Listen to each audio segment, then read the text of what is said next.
Have you noticed that lately it's no longer the big events that define how you feel, but very small inner choices? A thought you hold for a few seconds longer, an automatic reaction, a silence broken too early, and suddenly, without anything serious happening, you find yourself in a completely different state, heavier or clearer, more scattered or more present. This is not emotional instability. This is timeline. Timelines are not distant places or abstract ideas. They are internal states sustained in the present moment. Every emotional response, every reaction or pause keeps you anchored in a certain timeline or allows you to shift into another. We are the Pleiadians. We operate in the human emotional field, in the heart, in sensitivity, and in the coherence between perception, emotion, and lived reality. We do not interfere with your decisions. We do not choose for you. We do not direct your life. Our role is to stabilize the field while you move through timeline realignments, so that deep internal changes do not fragment you, but organize themselves into clarity. The higher timeline is not a future destination. It is a state of coherence sustained now. It does not appear when everything is perfect. It appears when the field remains stable, in the presence of stimuli, pressure, and everyday challenges. Many people believe they are oscillating, when in reality they are simply responding automatically to old emotional patterns. The higher timeline does not require spiritual effort. It requires internal consistency, and consistency is not created by big decisions. It is created by simple, quiet, repeated practices that keep the field organized throughout the day. Today, we will guide you through 4 practices. They are not mental exercises. They are not techniques to raise vibration. They are field adjustments. Each practice creates a real anchor, and each anchor weakens timelines built on urgency, fear, compensation, and automatic reaction. Throughout this message, you are not being asked to believe anything new. You are being invited to hold presence differently. And it is this holding, simple, repeated, and conscious, that anchors you into the timeline most coherent with who you are already becoming. The first practice begins at the exact moment something touches you emotionally. A message arrives, a tone changes, a memory surfaces, a sensation moves through the body. Most timeline shifts do not happen during big decisions. They happen right here in these small, immediate moments. The automatic reaction is fast. It feels justified. It feels necessary. You reply. You explain. You defend. You withdraw. And the moment you do, the field locks into a familiar structure. Automatic reaction is not wrong, but it is predictable. And predictability is how older timelines sustain themselves. When the reaction happens before awareness, the field follows memory instead of coherence. This is why you can wake up feeling centered, and a single interaction later feel pulled into urgency, tension, or confusion. Nothing bad happened. A reaction simply completed an old loop. The higher timeline does not require you to suppress emotion. It requires you to interrupt momentum. Interruption is not resistance. It is presence. This practice is not about silence forever. It is about not responding from the first impulse. The first impulse carries history, carries conditioning, carries survival patterns. When you allow a brief pause, even a few seconds, the field has time to reorganize. In that pause, something changes. The nervous system settles slightly. The emotional charge loses dominance. Choice becomes available again. This is where timelines separate. One path continues forward on habit. The other opens through awareness. Most people think they change timelines by making dramatic choices. But timelines shift through micropauses, repeated consistently. Every time you interrupt automatic reaction, you prevent the completion of an old pattern, and patterns cannot sustain themselves without completion. This practice is subtle, but it is powerful. You are not asked to judge your reaction. You are not asked to analyze it. You are asked to delay it, to feel it without becoming it, to notice it without feeding it. This delay creates space in the field, and space is what allows a different timeline to become accessible. In the next moment, we will complete this practice, not mentally, but through a simple act of anchoring that tells your system a new response pattern is now available. Now the first practice reaches its point of integration. When an automatic reaction is interrupted, the system momentarily loses its usual momentum. That pause may feel insignificant, but in the field it is precise. It is the moment where habit no longer fully governs the response.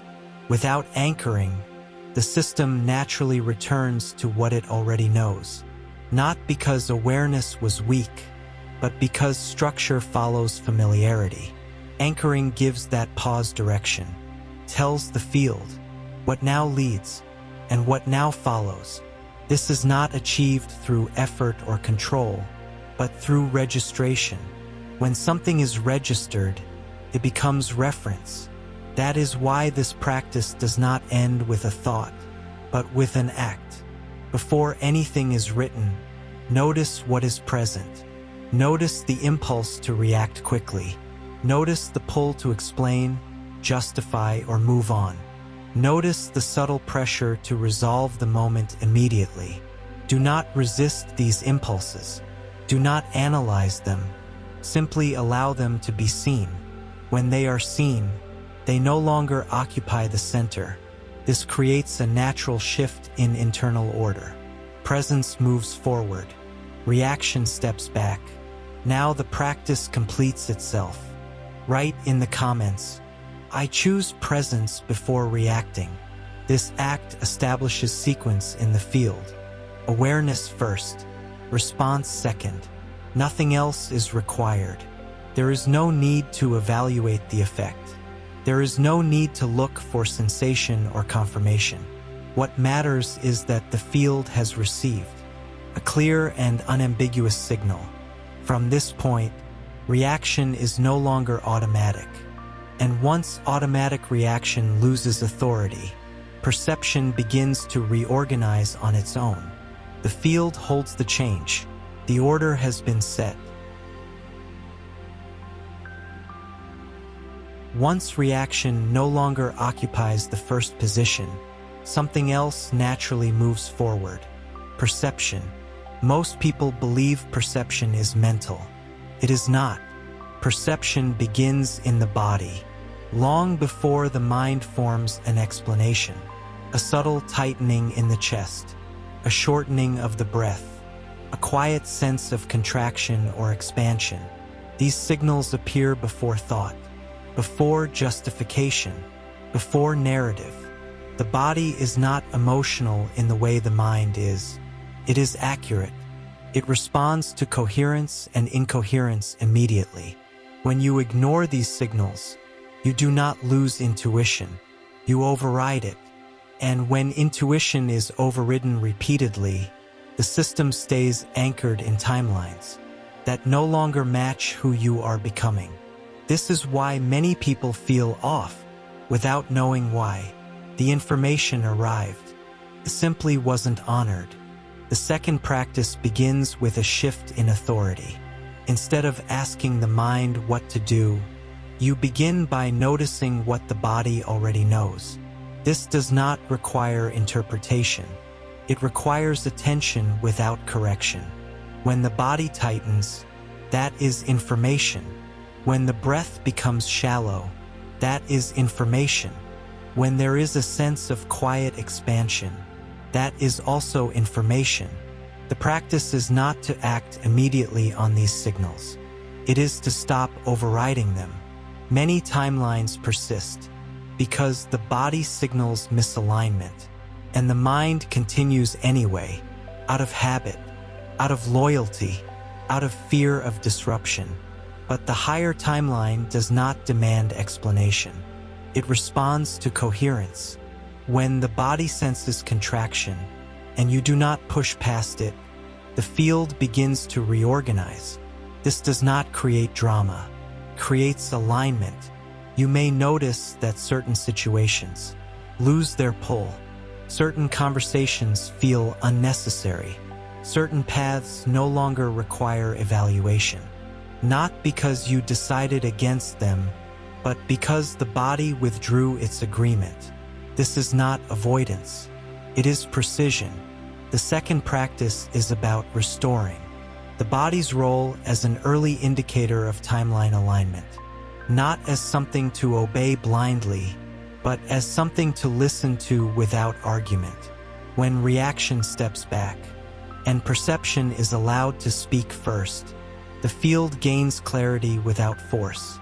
And from that clarity, movement becomes simpler. The next step will complete this practice by anchoring this shift in authority, so the body's signals are no longer overridden by habit. As perception moves to the front, the field begins to reorganize around accuracy rather than habit. The body does not argue. It does not persuade. It does not justify. It signals. And when those signals are allowed to exist, without being overridden, something important happens. The system stops forcing coherence where it does not exist. This is where many people misunderstand alignment. They think alignment requires action, adjustment, correction, but alignment often begins with non-interference. When the body contracts, and you do not push through it, you are not stopping life. You are stopping misalignment from completing itself. When the breath shortens, and you do not explain it away, you are not becoming cautious. You are allowing perception to do its job. This practice is subtle because it removes effort. There is no dramatic choice here, no declaration, no confrontation. There is only recognition. Recognition that the body sensed something before the mind had time to decide. Recognition that this information does not need permission to be valid. Over time, this changes the hierarchy of the field. The mind stops leading by force. The body stops being ignored, and coherence begins to organize itself quietly. You may notice fewer internal debates, less need to rationalize discomfort, less pressure to make something work. Not because you gave up, but because the system stopped contradicting itself. This is how timelines realign without strain, not through correction, but through allowing accurate signals to remain accurate. Now this practice completes itself. As before, it does not complete through explanation, but through registration. Before writing, pause briefly and notice any impulse to dismiss what your body feels, to minimize it, or to override it with logic. Allow that impulse to be seen without following it. Then write. Write in the comments, "I listen to my body as a guide for coherence." This anchors the body back into its rightful role. It reduces internal contradiction, prevents repeated misalignment, and it allows the field to remain organized. Without constant mental management, nothing else is required. The signal has been registered, and once perception is allowed to lead, the field no longer needs force to remain aligned. Once perception is allowed to lead, another pattern becomes visible: internal negotiation. This is the moment where the body signals misalignment. Clarity is already present, and yet the system begins to bargain. You explain, you adjust, you tolerate, You try to make something workable, even after coherence has withdrawn. Internal negotiation feels reasonable. It often looks like maturity or patience, but in the field it has a different function. Negotiation keeps outdated timelines active. By delaying closure, it allows patterns to continue after their structure has already dissolved. Most people do not remain in misaligned situations because they don't sense the truth. They remain because they negotiate with it. They soften the signal. They reinterpret the contraction. They convince themselves that clarity can wait. This practice begins by recognizing that negotiation is not neutrality. It is participation. Each time you negotiate internally, you re-enter a structure that was already releasing, not out of weakness, but out of habit. The third practice is not about confrontation. It is about ending internal bargaining. You do not need to explain your limits to yourself. You do not need to justify what your body already knows. You do not need to compensate for misalignment. When negotiation stops, the field settles. Energy that was being used to hold contradictions together becomes available again.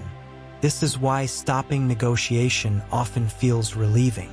Before it feels clear, the system no longer needs to maintain tension between knowing and continuing. This does not require immediate action. It requires withdrawal of internal agreement.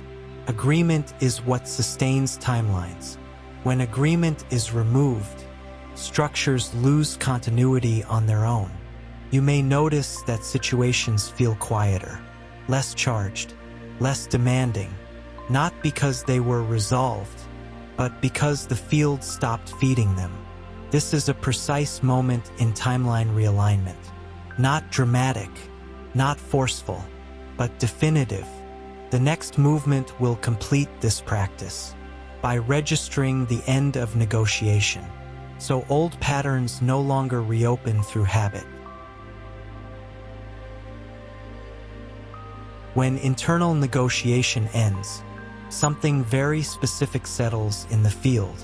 Pressure dissolves, not because the situation changed, but because agreement was withdrawn. Negotiation is what keeps misalignment active. It stretches what is already complete. It reopens what has already closed. When you stop negotiating internally, you are not rejecting life. You are withdrawing participation from contradiction. This changes the structure immediately. Energy that was being used to hold opposing signals together returns to neutrality. The system no longer needs to justify itself. It no longer needs to persuade itself. It no longer needs to tolerate what already lost coherence. This is not detachment.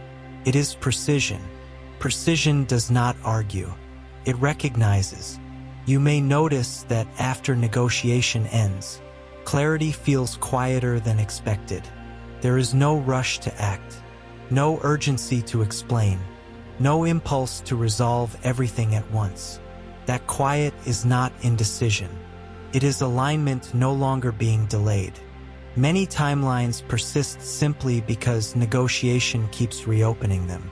When negotiation ends, patterns lose continuity.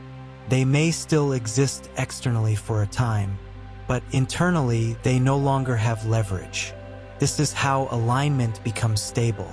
Not by cutting aggressively, not by forcing conclusions, but by refusing to keep something alive internally. After coherence has already withdrawn, now this practice completes itself. As with the others, completes through registration. Before writing, notice if there is any impulse to soften your clarity, to make room for what already ended, or to keep a door open just in case. Allow that impulse to be seen without following it. Then write in the comments, I stopped negotiating with what no longer aligns. This anchors the end of internal bargaining. It reduces repeated loops. prevents old timelines from reopening through habit, and it allows clarity to remain intact, without effort or defense. Once negotiation ends, the field no longer fragments itself. What remains is a steadier form of alignment, one that does not need reinforcement to stay in place.